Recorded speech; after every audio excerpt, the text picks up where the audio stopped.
Shalom Ubracha, nous poursuivons avec la Mishnah Gimel, troisième Mishnah du 7e Pérek. Nous avons vu que la Torah permet à l'ouvrier de manger pendant son travail.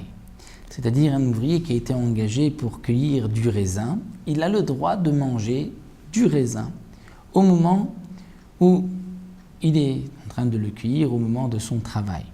La Torah interdit de prendre ce raisin et de le mettre dans son panier, dans son sac pour le manger plus tard. La Torah lui permet de manger le raisin au moment de son travail. Et comme nous l'avons vu, il y a certaines conditions pour pouvoir manger pendant son travail. Donc manger pendant son travail, bien sûr, on ne parle pas de celui qui a apporté avec lui son sandwich, apporté sa nourriture pendant son travail, mais de manger de son travail.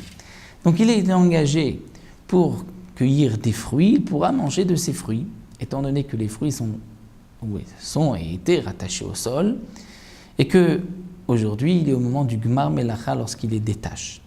S'il a été engagé pour moudre du blé ou pour tamiser de la farine, là, il ne pourra pas manger, étant donné que le blé est déjà détaché du sol et qu'il n'est pas là avant le Gmar Melacha. On est déjà après le Gmar Melacha. Dès que le blé a été entassé, il y avait déjà une obligation de prélever le Maaseh.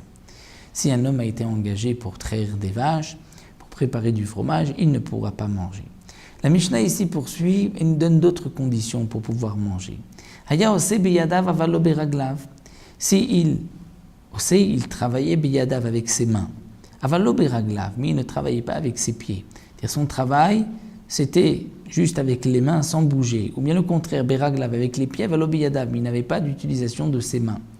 Afilu biktefo, même si c'est avec l'épaule, arez et ochel, il pourra manger. Donc la Mishnah nous enseigne ici, et comme le Barthénoran nous l'explique, puisqu'à la source, nous avons vu qu'on apprend de deux psukim. D'un pasouk où la Torah dit, lorsque tu vas cueillir les fruits, tu pourras les manger, mais tu ne pourras pas le mettre dans ton panier. Et la Torah aussi interdit d'empêcher le taureau de manger au moment où il va écraser le blé, au moment de la disha. Le shor travaille avec ses mains, mais avec ses pieds. Donc l'ouvrier aussi, s'il travaille, que ce soit avec ses mains ou avec ses pieds, il pourra manger. Donc Aya Ose Biyadav, il travaille avec ses mains, mais pas avec ses pieds, ou avec ses pieds, avec ses mains, même s'il ne travaille qu'avec son épaule, Arez Ochel, il a le droit de manger. Rabbi Yosef bar Yehuda Omer, Rabbi Yosef bar Rabbi Yehuda dit non. Il faut, comme condition, Acheyase Biyadav ou Beraglav. Il faut que ça ressemble exactement au shor. Exactement au shor. Et le shor, lui, travaille et avec le taureau, avec ses mains et avec ses pieds. Tant qu'il ne travaille pas et avec les mains, avec les pieds comme le shor, il n'a pas le droit de manger. Alors c'est vrai qu'on pourrait revenir à Tanakama et se poser la question si on apprend du shor. Et que le shor travaille et avec les mains, avec les pieds, comment lui, Tanakama, peut nous dire qu'on peut travailler avec l'un ou avec l'autre, c'est suffisant. Et la Gemara nous explique que, étant donné que nous avons un autre pasouk, Kitavo bekerem reacha, lorsque tu vas rentrer dans la vigne de ton prochain, dans le verger de ton prochain, et la Torah dit, tu pourras manger, mais tu ne pourras pas mettre dans ton panier.